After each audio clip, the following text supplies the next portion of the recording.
I'm really excited also to introduce our panel moderator, Sam Amsterdam, who's the Public Relations Director of Arcadia Foundation and the new Media Director for Stroud Communications.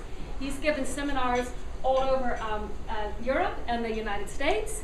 And Sam will introduce our panel, and we will be underway. And please do, if you want to move into the center, feel free. Great. Thank you very much. Certainly, social media and the internet have evolved over the last few years. What started as a one-dimensional communication tool now has led to more and more decisions and more conversations being held online. My focus is specifically in the private sector. I do some work with documentary filmmakers, NGOs, nonprofits, and so I see the competitive advantage that business can have if they leverage the internet as a business marketing tool.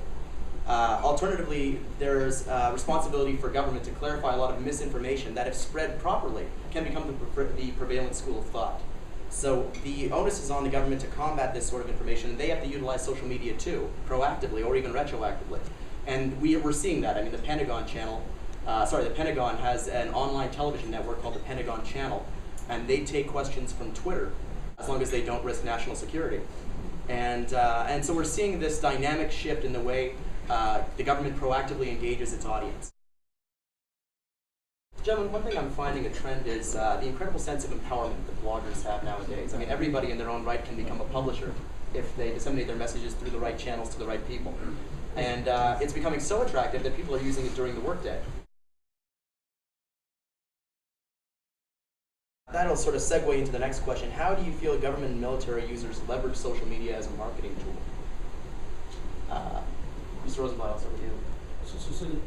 How do government and military users leverage social media as a marketing tool? For example, the National Guard, Maryland National Guard during Snowmageddon, they increased their fan base on Facebook by 700 people because they were providing real-time updates to the progress as it was going forth, and people were finding a sort of dynamic new way to get a hold of people and share information.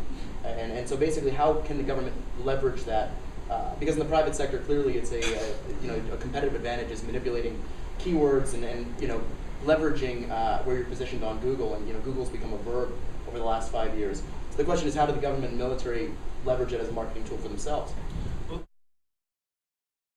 Very much. Well, certainly I feel that one of the alluring factors about social media is it's empowered people to feel that they have an interactive role in the political process. They feel that they now have a voice in which they can share information, build communities on that information, and their voice is a lot more powerful today than it was even 5 years ago. Even this morning when I perused Google, my sponsored links seemed more and more relevant to my daily life. And Google even asked me at the top of the toolbar, they would like to have access to my location. And the first question that popped up in my head is why? I think when it comes to data collection, federal law will always be outpaced by technology. I'd like to thank everybody for taking the opportunity to sit down and speak to our audience today. And again, thank the Army and Navy Club for having us. If you have any other questions, I'm sure we'll be happy to take them after the fact. But again, thank you very much.